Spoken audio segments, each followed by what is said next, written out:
This is Sean Fitzgerald tweeted this out, actual justice warrior. Yeah, this was interesting. A lot of people in America, and yes, that includes on the left, feel exactly like Anna Kasparian in this mega rant. How does it make sense that you have the National Guard searching old ladies in the subway, but the 4 arrested for dismembering 2 people get released automatically without bail? It's about 3 minutes. Got to play it.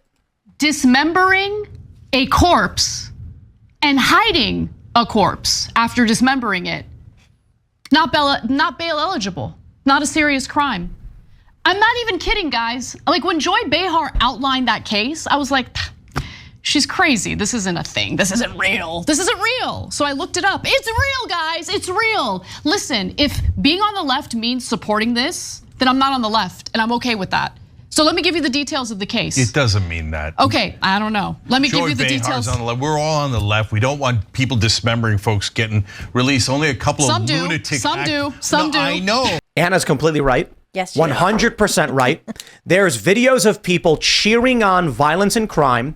There's videos of leftists smiling as people are beaten and injured. They cheer for this. We've got viral videos all over Twitter right now of mobs of men beating other people in the street. And they're like, look at these flash mobs. Like the violence is getting crazy. And the left and the press and the Democrats ignore all of it because they do want the breakdown. And Cenk, desperate to maintain his position among his viewers, refuses to admit it, while Anna actually looks into it and says it's really happening. And I'll give another shout out to Anna Kasparian. When she looked into the Kyle Rittenhouse thing and goes, I was wrong about that. Remember that one? Kyle Rittenhouse defended himself. She said, oh, he's bad. And then later was like, I actually looked into it and I realized, wow, I was wrong. Props to her. Listen to what she has to say. Listen to this story. What I was in the middle of saying is only a couple of lunatic activists are like, yeah, we're pro dismemberment guys being let go. Okay, whatever. These You poor don't represent the left at all. Dismembered bodies. It's so unfair to put them in prison. Okay, let me give you the details of the actual case, okay? So 4 people were arrested in New York after body parts were found in Long Island. Okay, dismembered body parts. The victims were, 2 people from Yonkers, older individuals. Suffolk County Police say 44-year-old Stephen Brown, 38-year-old Jeffrey Mackey, 40-year-old Amanda Wallace, and 33-year-old Alexis Neves were charged with concealment of a corpse, tampering with physical evidence, and hindering prosecution. They have not been charged with murder. Prosecutors told a judge there was so much blood in the pipes, sink, shower, and toilet of the Railroad Avenue home in Amityville where the suspects were arrested that it was deemed uninhabitable. Police said they confiscated meat cleavers, butcher knives, flesh, and body parts. Attorneys for Brown and Mackey admitted that their clients lived in that home where the body parts and all that blood was found, but denied chopping up the 59-year-old woman and 53-year-old man whose last known address was in Yonkers. Wallace also lived with Brown and Mackey in Amityville. Police said that Knives is homeless. Okay, all 4 pleaded not guilty. The judge released them without bail. They were fitted with GPS monitoring and must report in-person probation and surrender their passports. I don't care about their passports. Dude, guys, like what? Okay, so did further research because I just couldn't believe it. Here's more. With 2019 state reforms, mutilation and disposal of murdered corpses are among crimes that are no longer bail eligible. Congratulations, New York, on that one. DA said the 4 went to barbaric lengths to cover the crime. What are we doing?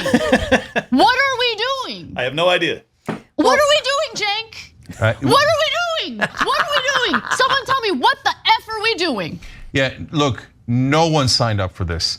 I don't know how these laws passed. I went to every progressive conference there was over the last 20 years. He doesn't know how these laws got passed. I watched it get passed. We wrote about it. We kept saying this is a terrible idea. Don't have, no bail all the time in New York City. We saw this repeatedly. And then they said, oh, it's only for nonviolent crimes. And then you'd see some guy get released with no bail and go back and kill his girlfriend who he was arrested for harassing in the first place. Did Cenk sleep through all of 2020 when there was mobs in the street shouting to abolish the police? Did he miss that? He was initially defending the far left. later came out and was critical of violence and riots, probably when he decided he wanted to run for president, needed moderate support. Now that he's not anymore, no one on the left signed up for this. No, I'm so sick of hearing that, because it is quite literally only the left that is advocating for these laws. The way he said that, no one signed up for this, is kind of, it's like if you give someone power, they tell you, it's going to be okay, it's going to be okay, it's going to be okay. They for years, and you're like, I just don't think it is. No, there's all these problems. No, it's going to be okay. Then the final moment, they're like, oh, I didn't mean for this to happen. Right. Like, well, I will say just real quick on that point. They say it's not going to happen. You're overreacting. Far-right conspiracy theory. Then when it is happening, they say it's not that big of a deal. You're overreacting. It's just a few fringe activists. And then when it is law and commonplace, they go, it's what we always wanted. Right. That's and what it's they a do. good thing. And it's they usually pivot all the way to that. But fortunately, Cenk's not that far gone. But sorry to interrupt. You were saying. Oh, no, I think that there is one aspect of what Cenk is saying is true, in that no one elected these DAs that Soros funded and kind of pushed forward to What do you mean? to implement. They elected them for this very purpose. Yeah. The outcome is the goal. My point is, when they campaign, most of these DAs don't run on the policy of no longer enforcing property rights and violent crime. Not all of them. No, the Soros DAs quite literally say, we're going to release criminals. We're going to enact bail reform. Well, if that's true, then I have no idea why people are casting They don't votes. vote at all. We see it all the time. Most people don't vote. Okay, yeah. And we had the New York City Police Commissioner come out 2 years ago saying that we need to end bail reform because it's doing really badly. Illinois ended cash bail like 3 years ago. We see this all over the place. This is what happens. Violent people get released. They go back and wreak more havoc on society. And then you have Peter Navarro in prison while he's waiting for an appeal in his contempt of Congress charge for not complying with a January 6th committee subpoena. And that's absolutely insane. You have this old man, it could potentially be a death sentence, just sitting there waiting for his appeal. I'm going to say it again. He doesn't get bail, but all these people do? To all the people who keep saying you can't blame the cops, there are officers who put a journalist, Steve Baker, in shackles as they brought him in. It's federal law enforcement. Don't get me wrong. I get it. Very different.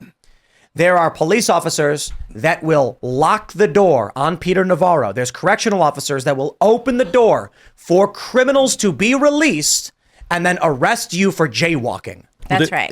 What's most infuriating to me, and I'll speak for the libertarians on this one. Hopefully they allow me to.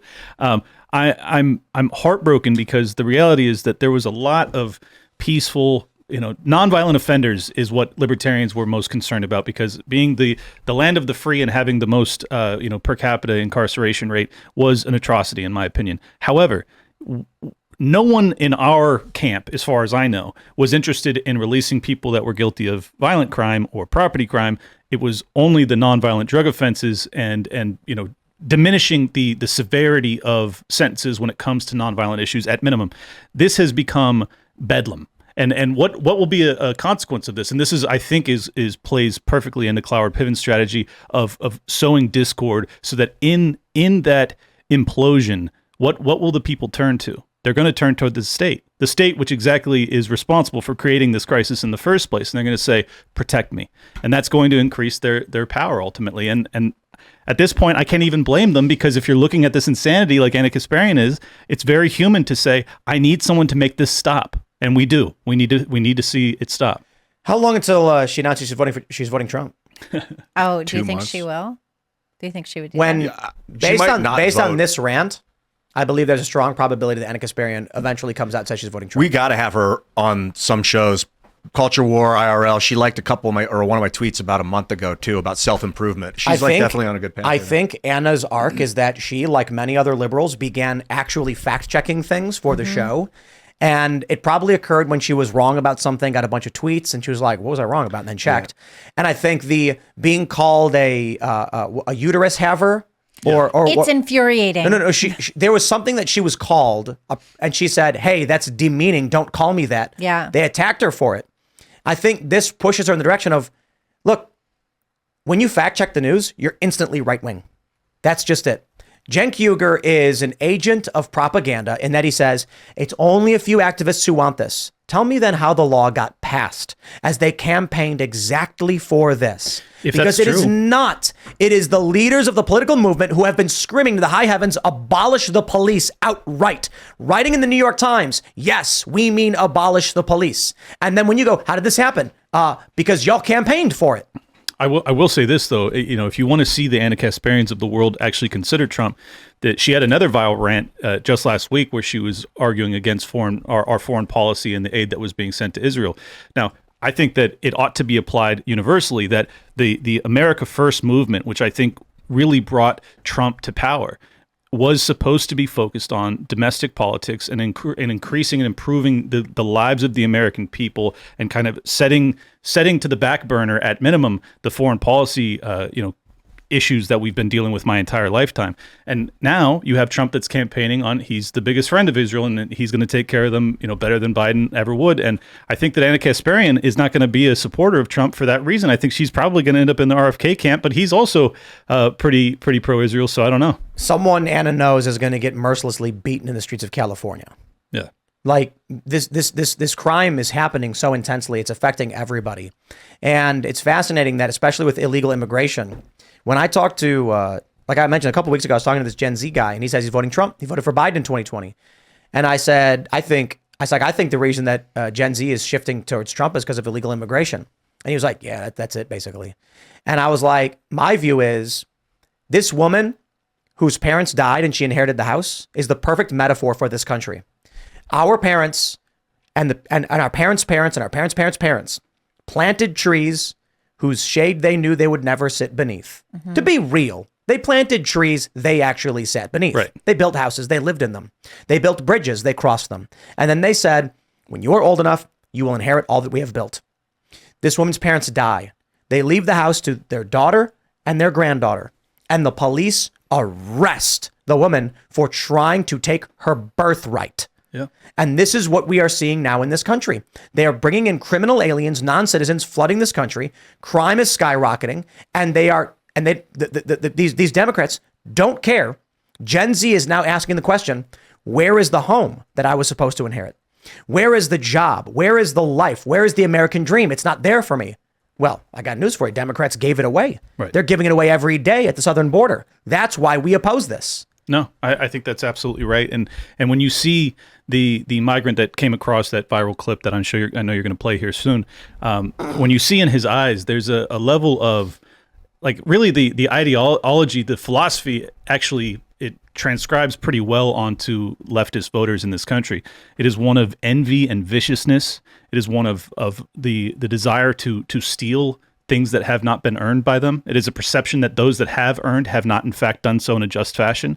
It's one of jealousy and envy. And I think I'm not even a very religious person, but I think it's very, they talk about this in the Bible quite a bit. So it's one that leads towards disaster. And I think that's what we're witnessing is decades of people being educated at the highest levels in academia to believe that meritocracy is no longer valid. That if you get ahead, it's in some way evil. Thanks for watching this clip from the Timcast IRL podcast. Hang out with us live Monday through Friday at 8 p.m. and become a member over at timcast.com for uncensored, members-only shows exclusive. Thanks for hanging out, and we'll see you all next time.